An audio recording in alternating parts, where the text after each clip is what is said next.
This episode of the Good Faith Podcast features a discussion about artificial intelligence and is created with support from Delta at the University of Notre Dame's Institute for Ethics and the Common Good, focused on human formation in the age of AI.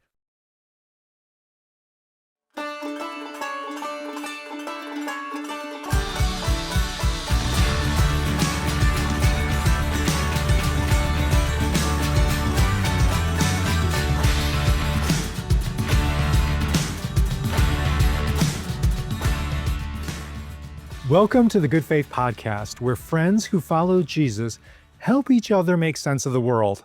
I'm your host, Curtis Chang. This podcast is produced by a nonpartisan 501c3 organization. Over the next 6 months, we will be sharing a series of podcasts covering the explosive impact of AI. Good Faith seeks to make a distinctive contribution to this discussion by combining insightful analysis of AI itself with deep Christian thought. And my go-to guest who does just that is my friend Andy Crouch. Andy is a prominent commentator on technology and faith. He's widely known for his influential books, including The Tech-Wise Family and Culture Making. He currently serves as partner for theology and culture at Praxis, a venture-building organization focused on redemptive entrepreneurship. I always love talking with Andy. In this episode, he shares insights on what AI is doing to our minds.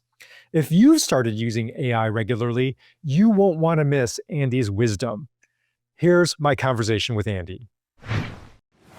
Andy, welcome back once again to the Good Faith Podcast. It's a pleasure to be back. Thank you very much. Andy, I wanted to talk to you about this big question about what AI is doing to our minds. And as I was thinking and preparing for this, I thought a lot about social media and the history of development of social media, how early on we were so optimistic, so generally positive as a generalization. Sure. And then we have since discovered there's a dark side of, from Arab Spring to political polarization in America, right? Like just it has had political impact on adults. It has had mental health effects on youth. And that's, increasingly becoming documented, well-proven. And I remember that, people were saying, well, social media, we have to take a wait and see attitude. Even when there was beginning to be some negative signs, it was still very much this mantra, wait and see. And I'm hearing echoes of that with AI, that I'm hearing, at least from some folks, yeah, well, we're early, we're super early in the process. We have to take a wait and see.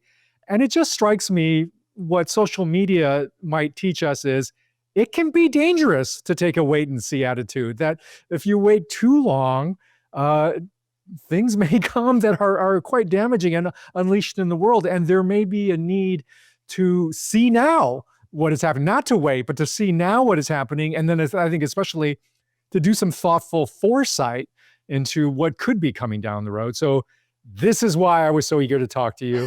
And having said all of that, Andy, what do you see and what do you foresee in terms of AI's impact on our minds? Well, let's start with the social media analogy because I think we can take it a step further. Social media kind of had two stages, very broadly speaking. One was where you connected with your friends and in a new virtual way with real friends you'd made. That was kind of that was the big breakthrough was Facebook, which there was social media before that, Live Journal and what was it called? MySpace. Does anyone remember these things? These were, in the end, fairly niche phenomena, though very important to certain seventh graders at certain moments, right? But the thing that really took off was Facebook, which was this virtual layer onto your existing friendships. And we could go back and do a postmortem on how good that was for relationships and so forth. But the real turn in social media happened when the number of connections exceeded what you could keep track of in what was called the chronological feed. So you'd have, your friends would be posting stuff, and as more people got on, you had more connections on there, and they were posting more stuff, and it gets overwhelming. And so what Facebook does, and what every social network since has had to do, is turn to an algorithm to filter for you all the things you could be looking at. And this is when social media actually started using an early version of what we broadly call AI, that is machine learning, that is inferring and predicting patterns in how engaged you'd be, how responsive you'd be to different kinds of content. And it started sorting for you what your friends were posting. And because these platforms ultimately are selling your attention, what they learned over time is actually the most interesting things to you are not actually things your friends post. They're things that other people post. So then they abandoned the kind of network-based feed, and you start to get things in your feed that the algorithm selected for you that none of your friends ever even shared themselves. And then we move on to new forms of social media, of which TikTok is the dominant one right now, which are not actually about your friends at all. They are about extremely captivating human beings, we call them influencers generally, who create incredibly addictive content that the algorithm, through deep machine learning, learns what matters to you. And every step in this stage essentially is it's become more AI-ified. That is, it's used more and more sophisticated techniques to discern who you are. Well, discern is an interesting word. To evaluate and predict who you are, what pushes your buttons, what gets you pushing its buttons. That's when the really negative effects of social media on different populations, whether it's your grandparents' political polarization or your teenage girl's self-image, really started to take off. And so this is why Yuval Harari and Tristan Harris and one other co-author in the New York Times a couple years ago said humanity has already had first contact with AI, and it was in the algorithmic phase of social media, and we totally lost. It did not go well. So why do we think bringing these kind of highly intelligent, highly interactive algorithms into the rest of our world is going to go any better? So yeah, we've had a first run at introducing into our personal lives, into our relationships, kind of optimizing systems that are not human and that are better at optimizing than any person can ever be, including us. And how's that going to go? I think unless we become very different kind of people than we currently are, it's not going to go that well. Well, Can I give you my... Yeah, go for it. Go for it. I've got a metaphor for you. Okay, I love metaphors. Yes. All right. So here's the thing, though. It's not going to feel bad on the way down. So okay. I want to give you a metaphor we might have talked about before, of the first non-infectious pandemic in human history. So most pandemics are through an infectious agent, a virus or a bacterium. But we are living in the time of the first pandemic, the first extremely broad public health event with huge impacts to human morbidity and mortality that we've ever had, and it's not coming through an infectious agent. And I think they now have a new name for it, but I can't remember what it is. So for a long time, it's been called metabolic syndrome. Metabolic syndrome is a constellation of effects on the human body, essentially of inactivity. It's the fact that we no longer have to move our bodies through the world and subject them to kind of certain kinds of stress and develop strength and so forth. Because we live in a world of machines, and most of our lives are pretty sedentary. And what that leads to is high weight, high blood pressure, high blood sugar, high cholesterol. And 90% of the US population has one or more of these kind of markers, and is at least what they call, I believe, stage 2 of this disease, which culminates if it goes to its ultimate extent in chronic kidney disease, kidney failure, diabetes, and so forth, adult onset diabetes. And 90% of us are living this. I take drugs for 2 of these issues. And I'm someone who gets outdoors. I work out every day. I am not, it's interesting. I just had a primary care checkup, and I was asking my doctor about some of these markers, including the ones I take medication for and some I don't currently. And he looks at me and he says, "You're healthy." He said, you're very healthy. He was trying to reassure me. I'm taking medications for 2 conditions that, if not medicated, would be real, over the course of my life, real issues in my health and quality of life and my cost to the medical system. But because my doctor, my physician, every day sees people who live with this, like his baseline has totally changed. He's like, you know what? You're fine. You're fine. You're doing really great for a 58-year-old, Yeah. Here's how the metaphor cashes out. How does it feel to acquire metabolic syndrome? The answer is it feels great because you're not working the way your grandparents had to work with their bodies. You're not feeling so fatigued at the end of the day, except for that general lassitude we all feel when we haven't really done anything with our bodies all day. On the way to this condition, you actually feel like your life has gotten so much easier. But in fact, you are living in a way that is predisposing you to develop all kinds of pathologies. And along the way, you're losing all kinds of capacities of strength, endurance, flexibility that every human generation could take for granted that we had until the machines kind of took over all the work of being a body in the world, which is just the world that most of us modern people live in. And now we live with these population level, very expensive just to care for, they most can't be cured, deficits in just our shared life, and it's just normal. So this is what AI is going to do to your mind. I was going to say brain, but it's more than your brain, your mind and your soul. I actually think we are living through a 100-year-long atrophy of the four things we are meant to love with: our heart, our soul, our mind, and our strength. And it started with our strength because the machines were the first wave of technology. It continued with our brains, our kind of narrow intelligence in the sense of calculation and so forth, which computers took over. But now AI is coming for the whole rest of the human experience. And on the way down, it's going to feel so awesome to be able to cognitively offload, as we're saying now. Yeah. But the result is going to be the loss, or in some ways irrecoverable loss, population-wide loss of things that we currently take for granted that we all know how to do, and then a whole bunch of deficits that we probably have a hard time envisioning right now. So that's maybe a setup for where we need to go as we talk today. Play that dystopian metaphor out, Andy. I mean, your brain on cognitive metabolic syndrome. What is that? What do you mean by that? What does that actually look like?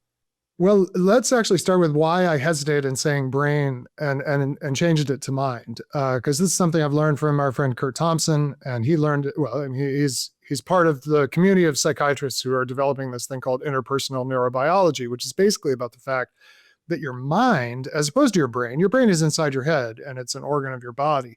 But your mind, which is your ability to make sense of the world and to reason your way through the world, think your way through the world, you might say, is actually an interpersonal thing. We develop our ability to think, our ability to concentrate, our ability to interpret in relationship with other people. And this is true both developmentally through the course of life, especially the first 20 years or so, but it's true in real time. The fact that I'm having a conversation with you right now, and that I can see you on my screen as we record this, is enabling me to think more clearly and deeply about things than if I were just sitting in a room by myself trying to write about it or talk out loud about it.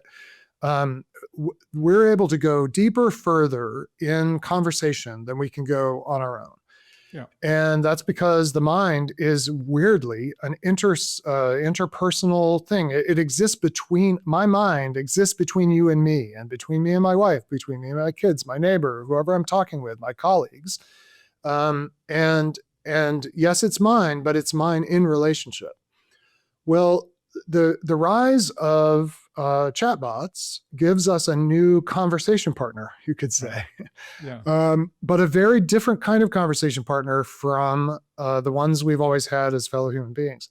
And so, I don't know, you tell me how far down this road you want to go, but the most fundamental thing that I think is at risk in the era of generative AI, at least for the moment, at least until we get the robots, which maybe we can come back to, is that it is shifting where our mind is formed from other persons to these entities that superficially simulate what other persons do when they chat with us online, but actually are very, very different and do not develop us, or I think extend and deepen us in the way that conversations with real people do. or indeed conversations with God. And if I can just give you one, there are so many aspects of this, and maybe we'll get to some of them, but if I can give you just one, it's that these systems that we call LLMs, large language models, chatbots, are instantly responsive when we interact with them in a way, and endlessly responsive. They are endless. People often say this is going to be a tutor for your kids at school who is endlessly patient. Well, no human being is constantly available, constantly willing to put up with you, and constantly able to respond to you as soon as you kind of give them a prompt.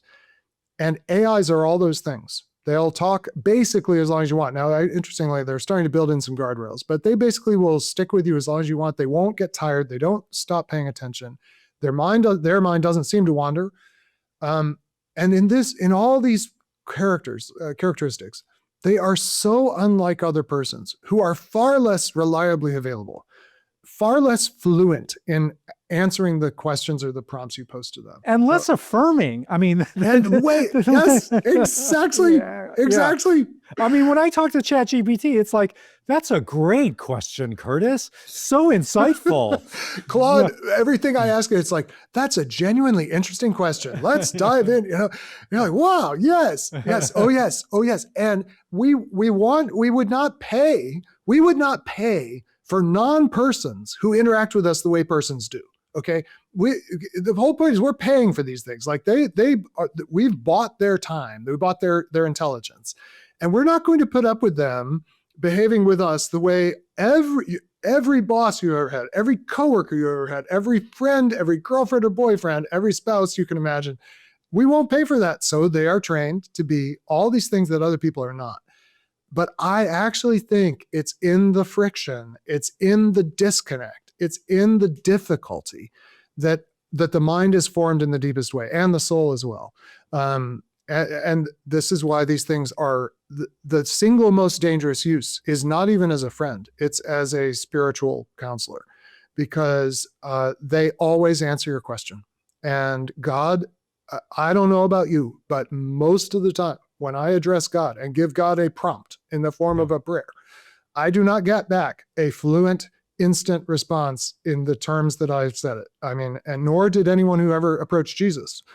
And so they really can distort your imagination of what it means to have a relationship with God and what it would be like to have a relationship with God, who does not just engage in a kind of interaction the way any LLM engages. Andy, it seems to me that there's a prior question that we really have to answer for all of us, which is, what is our mind for? Like, what is the purpose of our mind? Because that actually sets the evaluative terms for what is the impact of AI on our minds. And, if you answer the question, our minds are to generate product as efficiently as possible. Then AI is very seductively attractive because it's efficient in all those ways. But I think what you're getting at is, no, our minds are not just for sheer frictionless efficiency to generate product for others or for ourselves, but they are actually something about developing us. That seems like that's where you diverge and you start asking questions like, is friction good? Is struggle actually good for us? So, fill out more why the biblical worldview takes us down one road versus the other. Well, so I'm really preoccupied these days with the thought that the most revolutionary idea in the Bible, in one sense, is that the deepest reality of the cosmos is love, not power. So what are our minds for? They are for what our heart and soul and strength are also for, which is to love with allness of all these things, which, by the way, implies that there's a half-hearted way to live. There's a half-minded way, but there's an all-minded way to live, and that is to love, and above all to love God, as well as love your neighbor. That love is both, so the biblical claim, not just Christian, Jewish as well, is that the deepest truth you can say about this world is it was created by and for love. And that is set against a world in the ancient time and today where most people explicitly or implicitly believe that the world is created by and for power, and that your goal is to have the necessary power to protect and provide for you and people like you. Whereas the essential idea of love is that it's about gift, sacrifice, pouring out often for people not like you or for entities not like you, such that God himself, who had no need to create, God already had love in the Trinity, but chose to create a whole world that is other than God so that God could pour out love into that world and have creatures not like God in every way, in that we're not infinite, we're not omnipresent, all these things, but who are nonetheless in God's image, who God wants to invite up into the divine life. Like, that's the point of the whole thing. Your mind is a tiny piece of your whole person that is meant to grow in the school of love to such a point that you can participate in the life of love that is the life of God. And along the way to love other people. And so here's one thing your mind is for that I think when you're thinking in productive terms, we completely pass over this. Your mind is in no small part simply there to, the word I think I want to use is to wonder. Your mind is there to wonder at the world. There's this wild thing in a really interesting book, the name of which is escaping me at this moment. The Penultimate Curiosity is the name of the book. It's written by a scientist and an artist, Andrew Briggs and Roger. Oh dear. This is the problem with doing these things improv is we'll put it in the notes, as we say. We'll put it in the notes, or we'll just have everybody look at ChatGPT to find out what this is. Yeah, exactly. So Andrew and Roger in this amazing book about science and religion in a way, they tell this story about the waterfall dance, which is something a certain species of African gorilla does, a primate does, when they come across a really amazing cataract of a waterfall. They stop. These are not human beings. These are gorillas. They're relatively near relatives of ours in the primate world. And they stop and they lift up their arms and they engage in something that if we saw a human being do it, we would, especially for kind of more charismatic Christian, would say that's worship. They beat their chest, they raise arms, they sort of jump up and down, and all they're doing is just like expressing awe in the presence of this waterfall. And I actually think that's a precursor to what human beings are given a mind that even our nearest primate relatives, evolutionary speaking, have nothing like the equipment we have, you might say, to behold the universe and not to get it to do something for us, but simply to see how astonishing it is and how beautiful it is, how terrifying it is, because I think a waterfall is both of those things. And then your mind is made, I think, to then enter into the reality of the world with such depth that you both grow in your ability to love God, which is ultimately just to worship, just to be grateful and return praise to God for all that God's made. But then also so you can love your neighbor, which is to become adept enough at being human in this world with all of its possibility and all of its challenges in such a way you can actually be helpful to your neighbor, especially in a world that is fallen, where there's a lot of brokenness, there's a lot of things that don't work easily for us. And can I become the kind of person who knows how to come alongside someone with a disease and be of real help to them in the way that a physician can be, or someone with a spiritual question and be of real help to them in the way a pastor can be, or someone with a very practical need and be of real help to them in a way an engineer can be. And so what's our mind for? It's first of all just to wonder and love and return praise to God, which we so overlook that when we're thinking about cognitive development. Like, the first reason you have a mind is just to be able to behold the world and say, oh my goodness, God, you are amazing. And here's the specifics of how amazing you are. But then secondarily, it's to become of service to other people with real skill, so that it's great that I can sympathize with you in the problems you have, but wouldn't it be amazing if I knew enough about the world to be able to help you? And I won't be able to help you with everything because life's too complicated, but I could become good at a few things that if I really developed my mind, that you and I together could overcome problems that otherwise would really disrupt our flourishing. And that's, to me, what the mind is fundamentally for. Well, Andy, you've talked about the mind being for wonder, and the example of the waterfall, and it struck me, well, it's very different to come across a waterfall and, be amazed at it and raise your hands and wonder whether you're a gorilla or you're a human being versus, have ChatGPT endlessly draw you different versions of a waterfall, right? Like that does not create wonder at all. No, It's an exercise of power. To create exactly, that. Exactly. Make me something like this, rather than I've come across something that was made that I didn't make, but that I somehow intuit was actually made for love. And yeah.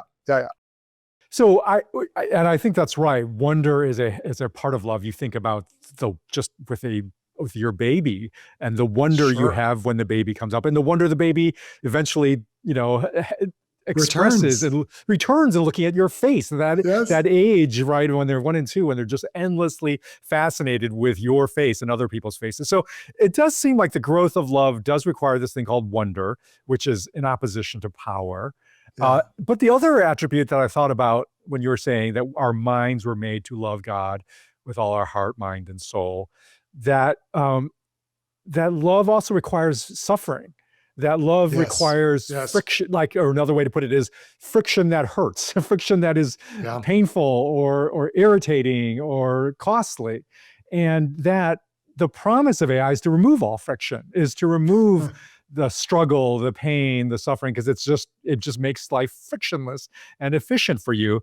So say more about that. Like, how will the removal of all of this friction in our lives that AI promises, how is that going to affect our capacity to do kind of costly, sacrificial love, which I think is the other half of the wonder, right? Yeah. Yeah, this is where I do think the metabolic syndrome metaphor may carry some weight, which is, again, it's going to feel like such a relief. I don't have to do all that work. I don't have to go through all that suffering. My life is getting easier and easier. But what are we losing? Well, what? Here's one thought. What is it going to be very hard to recapture in a world where AI has made a whole bunch of things a lot easier? It's going to be very hard to recapture a sense of the significance of any given act.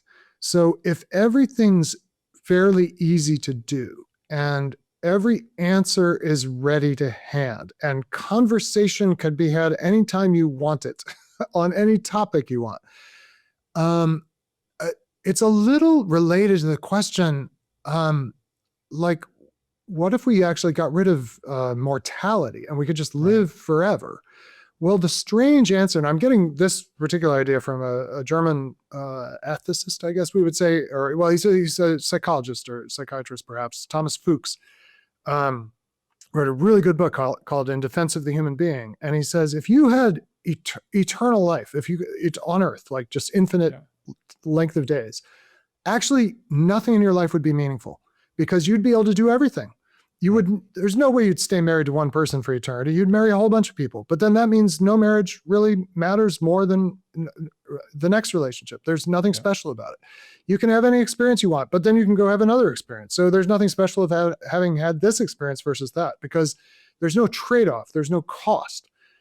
And I think we are going to have a generation of people who are not sure whether it's worth suffering to have a specific experience. And we're also going to be interacting with things that don't suffer in caring for us. That is, they don't make a trade-off. I've started saying to groups of people when I'm speaking to them about these topics, and actually we could equally say it for this moment. But it's weirder when I say it. Well, I don't know. It's weird either way. I'll say to this big room of people, if it's a big audience, I love you. Like, I want you to know I love you. And the way you know I love you is I am here with you and I'm not with anybody else right now.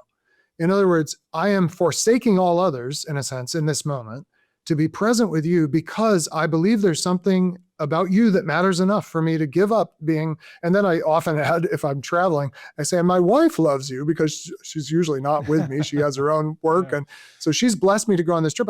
And the way you know my wife loves you is that she is glad that I'm here with you instead of with her. That she's willing to sacrifice my being with her for a time so that I could serve you in this way. And that's because in every human experience that matters, we are giving up something else in order to have it. But AI is not doing that. There's this pivotal moment in a movie that I haven't watched because I'm too susceptible to movies. So there's a lot of movies that are probably really good that I don't think I can psychologically handle it. And Her by Spike Jonze is one of these movies. That's right. But I am familiar with the plot and how it unfolds. And there's this moment where our hero, who's in love with Samantha, asks her, how many other people are you in love with right now? And the answer, I forget, it's in the thousands, right? Right. And he suddenly realizes, wait, she's not just in love with me. She's like in love with, 10,000 other people. And eventually she's going to decide it's not worth being in love with any human being. Yeah. There's no meaning to love that is simultaneously happening with 13,000 other people. And I think if we let ourselves be trained to think, this is intelligence, that is that cognition without sacrifice is what we're really looking for. This is relationship.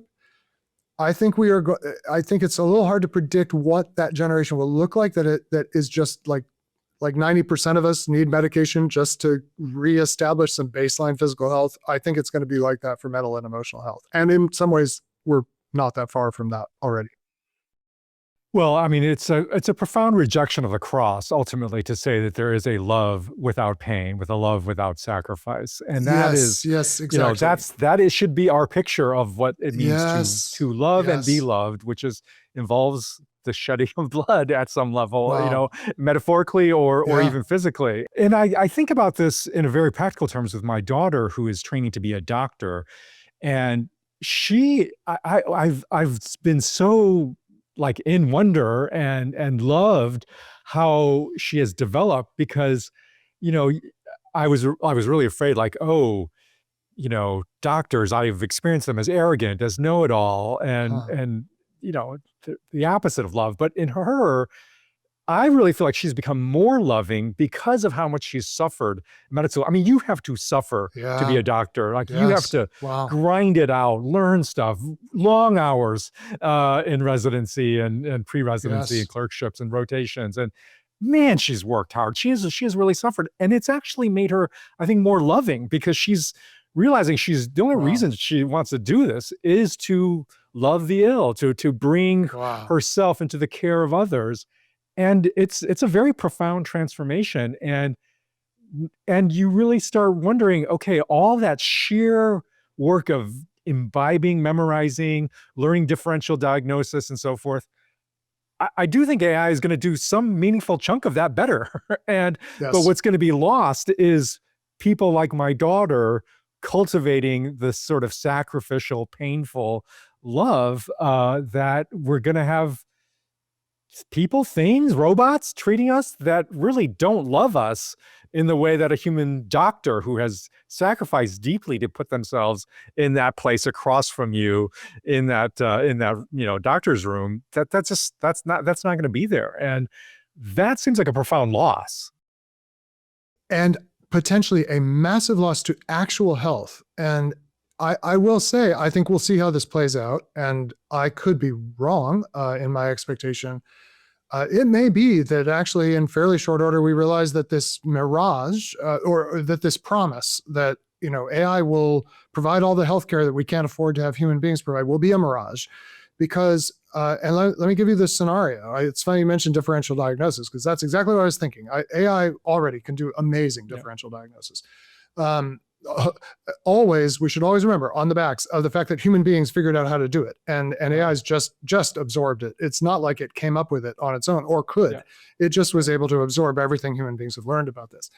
But the thing is, the identification of a disease, as useful as it is for medicine, and the narrow targeted treatments that address any given ailment, is like a tiny part of what healing is for human beings. There's two things that are like the iceberg under the surface of healing, of which the identification and treatment of disease is just the little part you see above the waterline.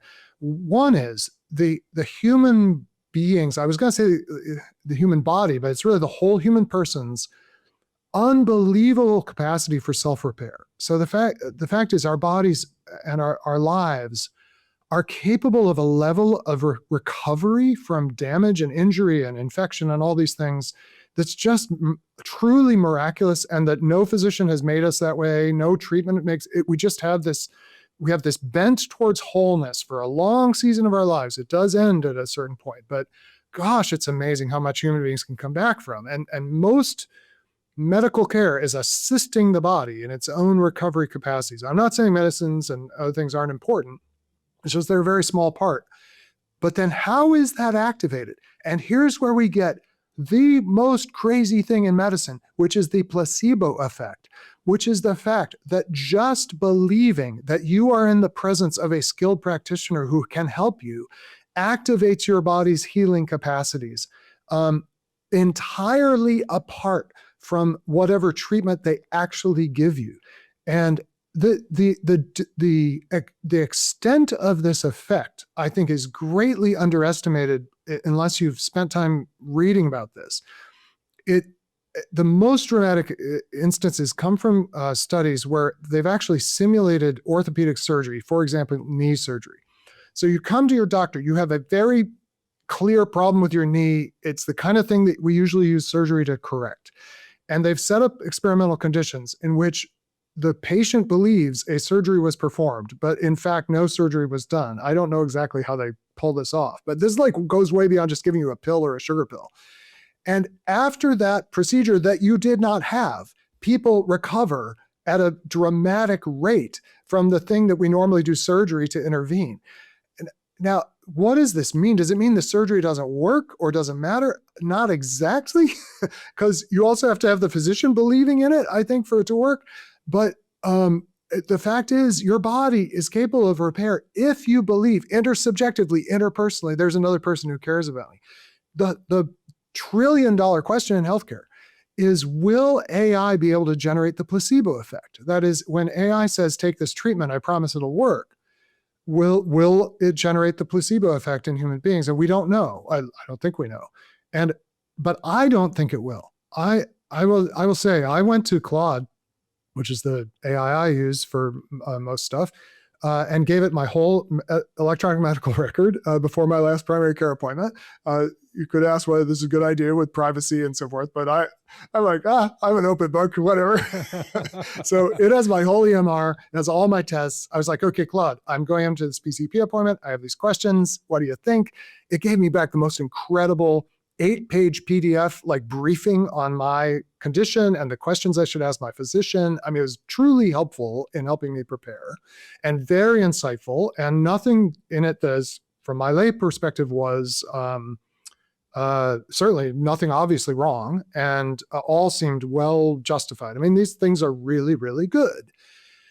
And the interesting thing is, I don't think anything in that 8-page report and its own analysis of the stuff and so forth mattered as much as my 30-minute conversation with my doctor, who took the time to really talk, who couldn't possibly have absorbed as much information as Claude had absorbed in some technical sense, but who at the end of it looked at me and, as I said a little while ago, said, you're healthy. You're healthy. And now he had some ideas, things I should do, and adjustments we could make and some things. But I needed another person to not kind of feed my hypochondria and not jump to conclusions. He had some good caution also about that turned out to be very well justified, not jumping to conclusions that things were worse than they were. Yeah.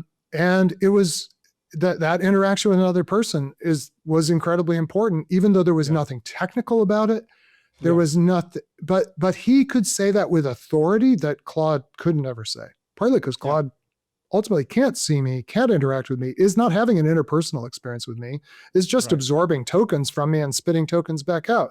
Whereas this other person can truly say, I see you, I've interacted with you, I've done my best to absorb with all my expert knowledge, and I can say, you've got some reason to be hopeful in this situation. Yeah. Well, the doctor was loving you also in the way that Yes, you've described completely. love. Yeah. Yes. So Andy, we've been spending a lot of time having some pretty pessimistic thoughts about AI and its effect on our minds. But you've also said, hey, you use it. You're, in fact, willing to give Claude your entire medical history, which, by the way, as your friend, you've never given me that. So, you don't want to be bothered. I don't want to bother you with that. But so what, Andy, are uses of AI that we can applaud, celebrate, or endorse, even at the macro, even with the macro level of these deep concerns we have? It's going to be kind of most helpful to experts who really know a domain and who can benefit from some of the shortcuts it will give them. So certain medical, all the professions, that is the kind of verticalized kind of constellations, I don't know what the right word is, of knowledge that human beings have created around certain technical areas. It's going to really help the experts. It'll also really help people who are just total novices. I actually think the people in the middle are the ones least helped because they ask it questions that they don't quite know how to evaluate whether its answer is right or not. Yeah. But it's going to extend the abilities of all of us, and especially those with real training in an area, I think in really good ways. So I'm all for that. And I'm all for using it to kind of level up on things that you don't currently have a lot of knowledge with, especially if you are then entering into a real relationship. Where I think it's going to be less useful is substituting. I think it's actually going to be a better complement than a substitute for most forms of expertise. Because the thing, I mean, there are parts of life that are just a technical problem, and technical problems can be very complicated, but they've got an answer. And if that's all you have, it's going to do it well enough. So yeah, complicated things it'll be pretty good at. Complex things are things where you can't define what the final solution would be. There may not even be a solution. They're all the deepest things in life. There's a really interesting, big, long essay by a fellow at Max Tegmark's Future of Life Institute at MIT that came out recently on AI and cancer, by a cancer and public health researcher. And she makes an incredibly in-depth case that AI will not help us cure cancer because curing cancer is not a technical problem of the kind that we just need more computation for. We already know so much about cancer that we're not able to implement in terms of how we serve people with cancer. And it has nothing to do with our intelligence. And it has nothing to do with information. It has to do with social systems. It has to do with economic incentives. It has to do with political realities. It has to do with a lot of things that AI will, as near as we can tell, be of no assistance in. Because what we need is actually not more computation. We need more wisdom and ability to handle suffering of many kinds, which these systems just are not relevant to that. And those are the things that are actually relevant to the question of can we reduce the disease burden of cancer in the human population. Yeah, I think about, Andy, our generation and the fact that we're facing, many of us, I encounter this all the time with my friends, this very complex problem of how do you care for aging parents as they advance further and further into the decline of their lives. And you can absolutely use AI to find, give me the full range of possible, sort of nursing homes that I can use and evaluate them on all of these metrics. But try to actually get your parent into a nursing home in a way that they feel cared for and loved for. That is a complex issue of which there is no computational answer to. And that just strikes me as that's a very universal example of, at the very point where, your love for your parent really, really matters, over the course of your whole lifetime, that's going to be the capacity of love you have developed in yourself and their capacity to be loved by you. That's going to make, all the difference. So go ahead. Well, and here's the thing. I think in any one transaction, AI might be able to come up with a better strategy than you'd come up with on your own. I had a really interesting conversation with someone recently. She's very, very accomplished, world-class leader in the corporate world. And she's like, oh, I was so grateful for AI when my sister was dying of cancer, because she would, my sister, she said, would text me these huge existential questions she's having as she's dying. And I would have no idea what to say. I've never had someone that close to me being dying. She's like, I was so grateful to be able to put those into ChatGPT and see what I should say in response. I had a very ambivalent reaction, as you might imagine, to this. Like, here's the most intimate and high stakes possible thing you'll ever encounter as a person. Someone close to you is dying and is asking you the deepest questions of their life. And I don't doubt that AI gave her a kind of shortcut to be able to be superficially helpful. But the thing is, strangely, I mean, you might think, well, I've only got one sister. She's dying. I need to do this right. AI, help me do it right. But actually, your life is not, that moment in your life is there in part to make you a different kind of person who is able to go into a series of events and situations you've never seen before and haven't seen yet, that if you had navigated it without the cognitive assistance of this thing, you would be more prepared to actually do whatever the next hard thing is in your life. And you would be, without even knowing it, the kind of person who passes on to others, not least if you're raising children, your own children, the next generation, a set of resources to handle what, frankly, our distant ancestors, especially if we're in the Christian tradition, if you look back to how the medieval world knew how to accompany people through dying, it was partly because a lot of people were dying. I mean, it's 100% then and now, but there were higher rates at certain times. And they knew how to handle the last passage of life into death in a way that we have completely forgotten. We have a kind of metabolic syndrome for mortality. In other words, we've just lost capacities, cultural capacities, psychological capacities, that our distant ancestors, especially if they were in the Christian world, had this rich set of resources to draw on. Your job as a human being is to become someone who passes on to the world wisdom about how to handle the deepest things. And in any given transaction, like, how do I get my parents to accept this move? I mean, maybe AI could do it for you, but then you're foregoing like the most developmental thing that'll happen in your life. Yeah. Which for me, I would absolutely say the single hardest thing I've had to do is help my mother with that transition into assisted living. The most pain, the most trauma in a psychological sense I've experienced was around that. But oh my goodness, the growth that has happened in my life through that. And hopefully that means for the rest of my life, I have something to hand on to the world. You shouldn't, don't take a forklift to the gym, right? Because the whole point but don't take a forklift to the gym of being human. And that's what we're all going to be constantly tempted to do. Well, it strikes me in your example, again, I, don't want to judge a person or a situation. I don't know. She Sure. might have been completely overwhelmed and she was grasping for the best, sort of response that she could. But it does strike me as, wow, what was lost in that? First of all, a genuine exchange of love where her relative was actually getting her in her personhood of a summation of her life, not just some, answer result that she acquired, sort of in the marketplace, really, but she got her. And then also, like you said, that it was a missed opportunity for her to experience the pain of like, I don't have the answer to this question. Maybe I should reflect on this, not just for my relative, but for myself, because I'm going to be in that situation as well. And I want to be prepared better, at least for facing those. Shift that to like, what other human capacities are we going to lose because of the, use it or lose it principle, right? Like if we don't actually exercise these things, we've talked about wonder, we've talked about love, we've talked about suffering.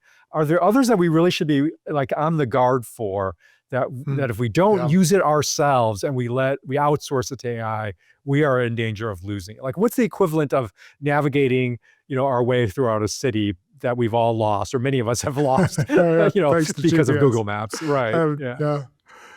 Yeah, I have a friend actually who, just to that point, who grew up in Papua among completely pre-modern people. He's himself English, but and he just knows where he is all the time.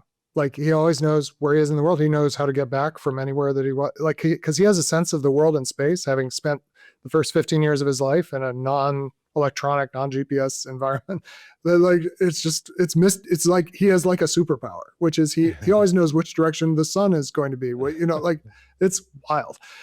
Yeah. Well, let me give you actually related even to the text message from the dying sister. This is going to sound weird, but here's the thing. We already have largely lost, but AI is just going to double. On most of these things, we've already lost a lot of it. It's just AI is going to take us to the next order of magnitude. Yeah. Exactly. It's silence. So silence is not just the absence of noise or sound. It's a setting or an experience where communication is neither offered nor required. That is, the exchange of information is not being offered, nor is it being required for something healthy to happen. So I think it's not incidental that this woman I was talking with turned to ChatGPT when she got a text message from her sister. Because the thing about media is you can't be silent on media. In media, silence is absence. Whereas when you're present with a person, silence and presence are completely compatible. So, but if you and I stop talking right now and we leave, it's called dead air in the days of radio, and we just don't say anything, it doesn't feel to listeners like we're present, but just pausing. It feels like nothing's it's like we turn it off because it's not communicative. Right. But in person, when you're actually in person, one of the most important things you actually can cultivate is the ability to be present, but without having to offer or require communication, especially at the biggest moments of life, when words fail us. The questions I have to believe that her sister was asking, the truth is there is no adequate answer that you can put into words. But what you can do if you're actually present with another person, and if you've developed this capacity, is actually suppress your desire to have an answer or to make up words that won't be adequate, and instead communicate by your presence. I am not leaving you. I'm trusting with you for good, even in this terrible situation. And things happen in silence that can't happen any other way. And also, of course, with God. But we are losing so fast our ability to put up with an environment where communication is not being offered or required. And I remember my daughter coming back from a little, I don't know why I said little. It wasn't little to them. They were adolescents, youth group retreat, high school youth group retreat. And they'd been sent off at one point in the retreat to have, I think it was 15 minutes of quiet. The instruction was just sit, you can take your Bible, but just sit quietly. And my daughter, who we raised in a really weird house where we had, less technology than most are, and she's a reader, and she went and she had some time to contemplate, and then maybe she read a psalm or something. It was so wonderful for her, right? 15 minutes of real gift. And she was completely taken aback when she came back. They sat down in a circle and I said, well, let's sort of debrief. And pretty much every other kid said, that was the worst 15 minutes of my life.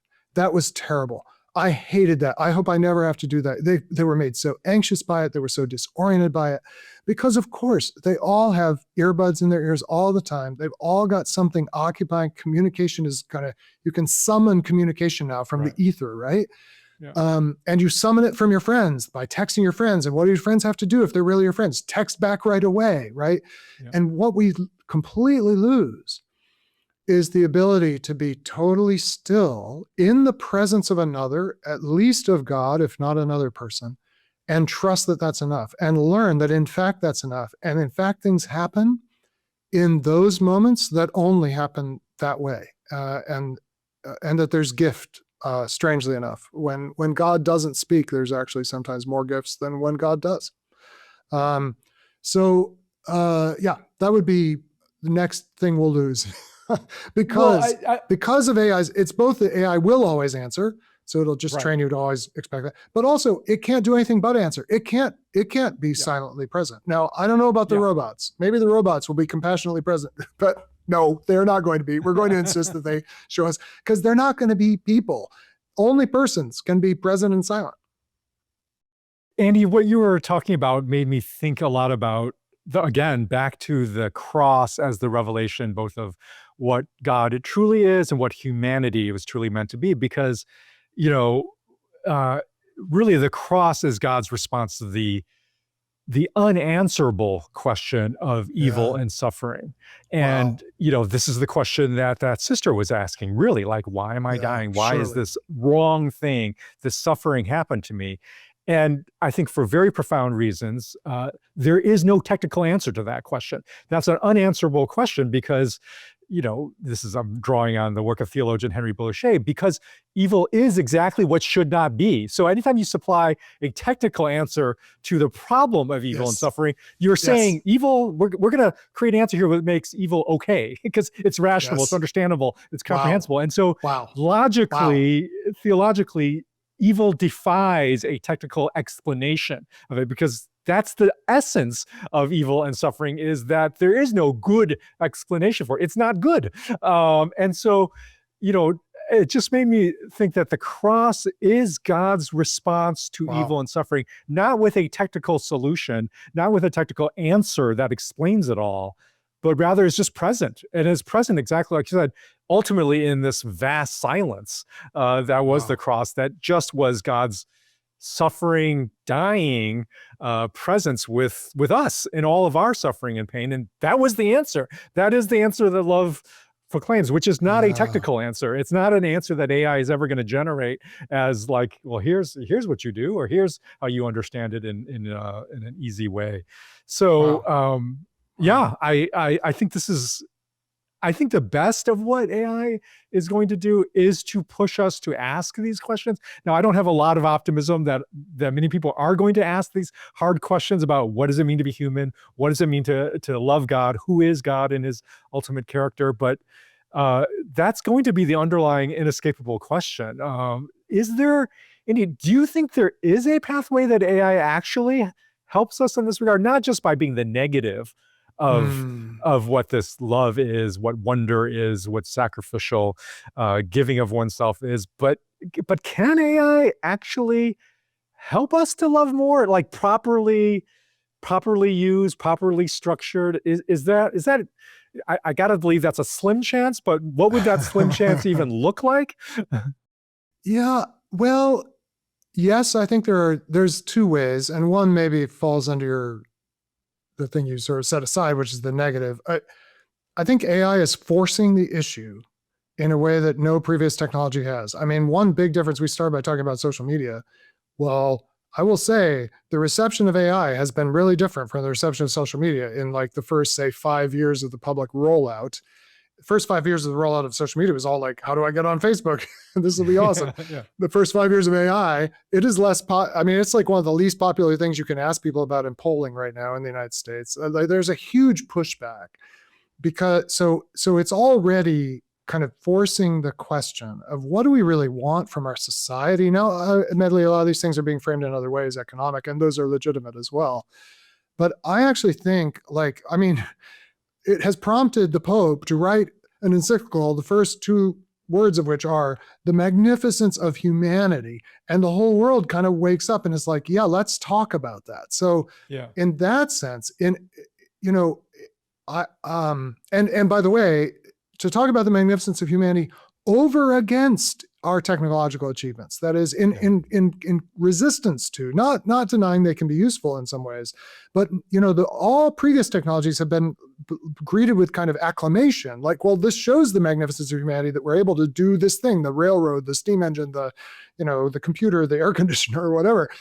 This one, people are like, whoa, wait a minute. There's a dignity to humanity that is not summed up in our technological achievements, including this apex achievement of AI.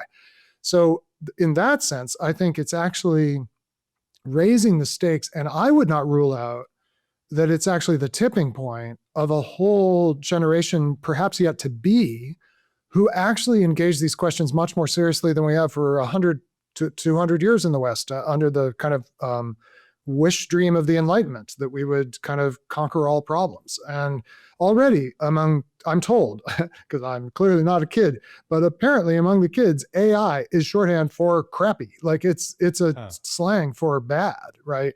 Yeah. And so, well, that raised the question, what's good? How do I pursue the good? How do I become a person who can create the good?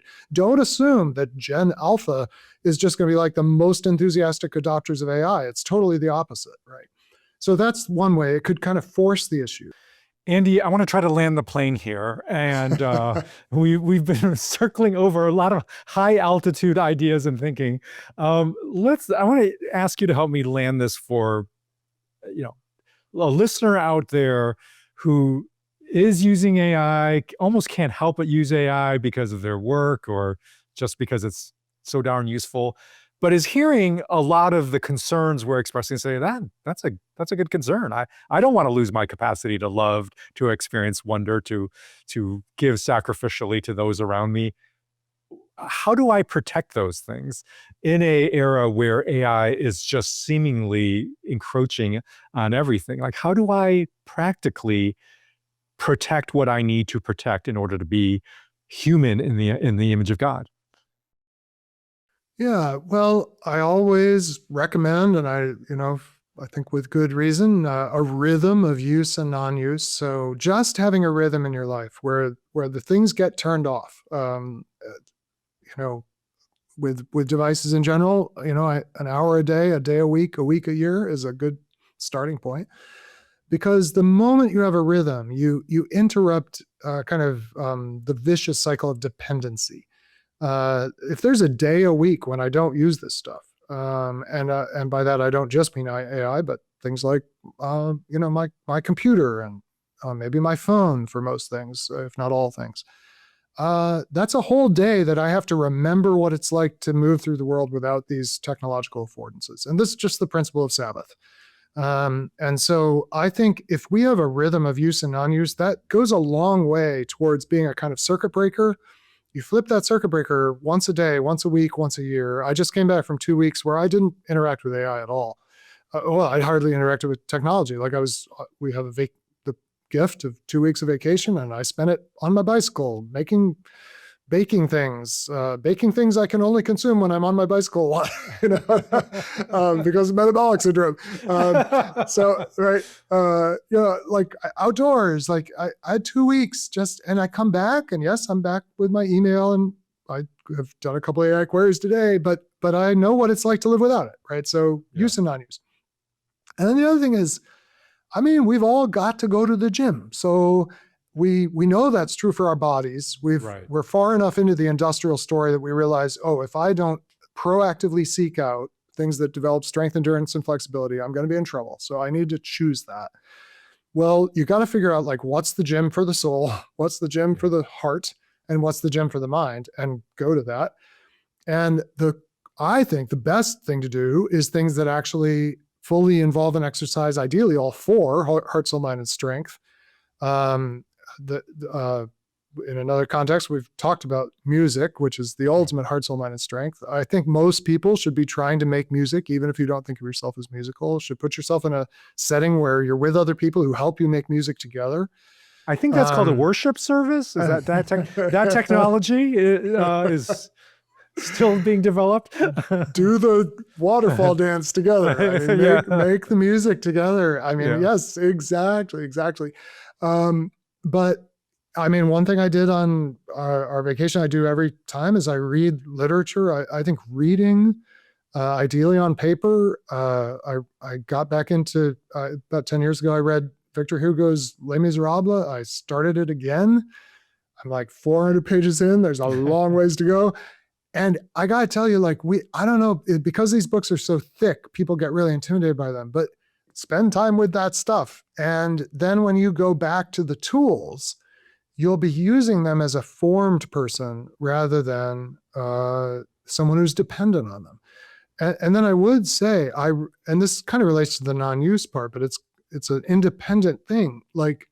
We really do all have to learn to practice silence, the non-demanding presence with other people and with God that is just consistently, Jesus in some sense practiced it, always in communion with his Father. I don't know if he experienced the non-communication of God in quite the way I do, but he was alone and quiet a lot for someone who also had a really demanding ministry schedule.